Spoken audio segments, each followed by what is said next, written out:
Border પરથી અંગ્રેજી દારૂના બુટલેગરો માલ લાવે છે કોની રહેમ હેઠળ? દાહોદ જિલ્લાના અલગ અલગ ગ્રામ્ય વિસ્તારોમાં તેમજ દાહોદ, લીંબડી, ઝાલોદ વગેરે અન્ય શહેરોની અંદર ખૂબ જ મોટા પ્રમાણમાં અંગ્રેજી દેશી દારૂનો વેપલો મોટા પ્રમાણમાં ચાલી રહ્યો છે. આ ગાંધીના ગુજરાતમાં દારૂ પર પ્રતિબંધ હોવા છતાં દાહોદ જિલ્લામાં દારૂ ક્યાંથી આવે છે અને કોણ લાવે છે? સૂત્રો દ્વારા મળતી માહિતી મુજબ દાહોદ જિલ્લામાં ગલીએ ગલીએ દારૂ મળે છે. તો શું આ આદિવાસી ટ્રાઇબલ વિસ્તારમાં સામાન્ય ગરીબ લોકોને દારૂના રવાડે ચડાવી દારૂડિયા બનાવી લોકોની જિંદગી સાથે રમત રમવાનું કામ આ દારૂના બુટલેગરો કરે છે? સ્થાનિક પ્રશાસન તંત્ર, સરકારી અધિકારી, રાજકીય નેતાઓ પર અનેક પ્રકારના સવાલો ઊભા થાય છે.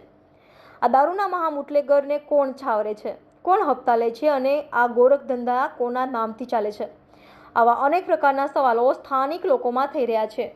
શું આ બાબતે ભાજપની ગુજરાતના સરકાર પગલાં લે છે કે પછી બુટલેગરો પાસેથી હપ્તા લઈ ભીનું સંકેલી લે છે? હાલ અત્યારે લોકસભાની ચૂંટણી ચાલુ હોય અને દાહોદ જિલ્લામાં જ્યાં જુઓ ત્યાં દારૂની ખાલી બોટલો અને ભંગારની દુકાનો પર અંગ્રેજી દારૂની ખાલી બોટલો ઢગલાબંધ જોવા મળે છે. આ ખાલી બોટલો ક્યાંથી આવી અને કોણ લાવે છે એનો તપાસનો મુખ્ય પ્રશ્ન છે. સ્થાનિક પ્રશાસન તંત્ર વહેલી તકે જાગૃત બની આ દારૂના બુટલેગરો પર લગામ લગાવે તેવી લોકોની માંગણી છે. સંવાદદાતા સંદીપ ડામોર સાથે દિનેશ પરમાર, દીવ મિરર. દાહોદની અંદર આ કંઈક એક અઘરી બાબત હશે કે ગાંધીના ગુજરાતમાં દારૂબંધી છે એવી કહેવત ચાલી રહી છે અત્યાર સુધી. ગાંધીજીના ફોટા છે કંઈ શું થતું નથી, ખિસ્સામાં પૈસા હોય તો જ બધી વસ્તુ થાય છે.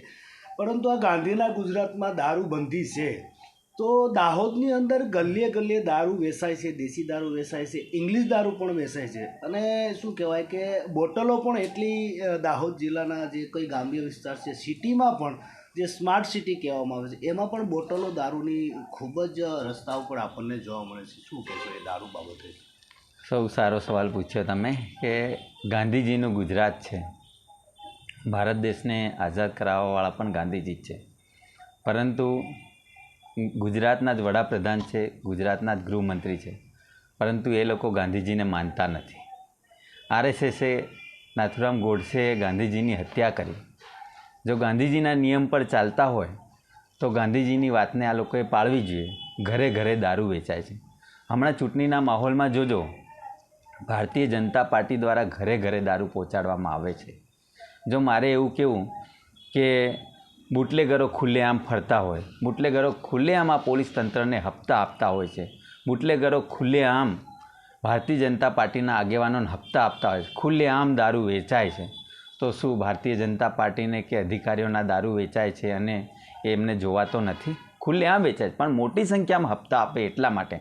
અને આ બુટલેગરોનો આ લોકો ચૂંટણીમાં ઉપયોગ કરે છે કે તમારે ભારતીય જનતા પાર્ટી સાથે રહેવાનું છે, ભાજપની સાથે રહેવાનું છે. દારૂનો ધંધો કરતા હોય, જુગારનો ધંધો કરતા હોય, ચોરીનો ધંધો કરતા હોય, આવા લોકો ભારતીય જનતા પાર્ટીના કાર્યકરો બનીને બેઠા છે અને ભારતીય જનતા પાર્ટીએ આવા લોકોને સાચવીને રાખ્યા છે, એટલે ઘરે ઘરે દારૂ વેચાય છે. જો આવું જ કામ ઘરે ઘરે સામાજિક માટે, શિક્ષણ માટે કર્યું હોય, સ્વાસ્થ્ય માટે કર્યું હોય, રોજગારી માટે કર્યું હોય તો ગુજરાત ક્યાંનું ક્યાં પહોંચી ગયું હોત.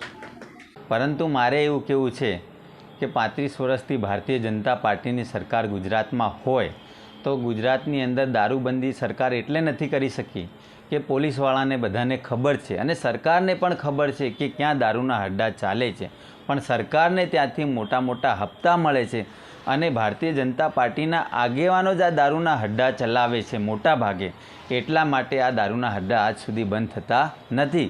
અને લોકોને જો આદિવાસીઓને દારૂની લત પાડી હોય તો આ ભારતીય જનતા પાર્ટીના કાર્યકરોએ અને ભારતીય જનતા પાર્ટીએ જ પાડી છે. એનું મૂળ કારણ એ છે કે ચૂંટણી વખતે ભારતીય જનતા પાર્ટીના કાર્યકરો જ આ આદિવાસી લોકોને દારૂમાં લલચાવતા હોય છે કે દારૂ આપે છે અને તમે વોટ આપો એમ કરીને દારૂ એમને જબરદસ્તી આપે છે અને વોટ એમનો લે છે. અને એની સામે પોલીસ પણ શિક્ષાત્મક પગલાં પોલીસને પણ લેવા દેતા નથી અને પોલીસોના ઘર પણ આ દારૂના હડ્ડા ઉપર જ ચાલે છે, એમના મોટા મોટા હપ્તાઓ ઉપર જ ચાલે છે. એટલે આદિવાસીઓને એ લોકો આવું કહે છે.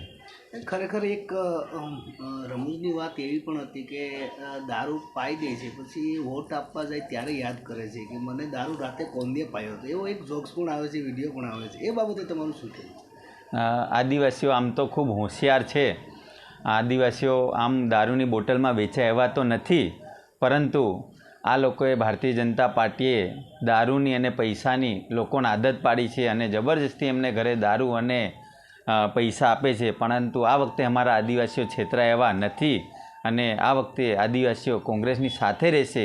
આદિવાસીઓ સમજી ગયા છે કે ભારતીય જનતા પાર્ટી અમને રોજગાર આપ્યો નથી, ભારતીય જનતા પાર્ટીએ અમને શિક્ષણ આપ્યું નથી, ભારતીય જનતા પાર્ટી અમારી જળ જંગલ અને જમીન છીનવી છે, ભારતીય જનતા પાર્ટીએ અમારા બાળકોને અશિક્ષિત રાખ્યા છે, ભારતીય જનતા પાર્ટીએ આદિવાસીઓનું શોષણ કર્યું છે અને 18 વર્ણના લોકોનું હંમેશા શોષણ જ કર્યું છે. એટલે આદિવાસીઓ કે દાહોદ જિલ્લાની જનતા આ વખતે ભારતીય જનતા પાર્ટીથી છેતરાય એવી હાલતમાં નથી અને કોંગ્રેસની સાથે આ વખતે રહેવાની છે. નમસ્કાર મિત્રો, હું ફિરોઝ ઈરાની આજે તમને એક નવી વાત કરવા આવ્યો છું.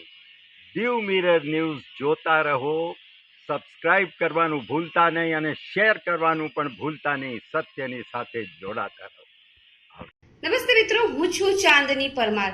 આપની મનપસંદ ચેનલ એટલે કે દીવ મિરર ન્યૂઝ ચેનલને લાઈક કરો, શેર કરો અને ફોલો કરો. અને હા, તેમાં દરરોજ તાજા સમાચાર જોવાનું ભૂલશો નહીં.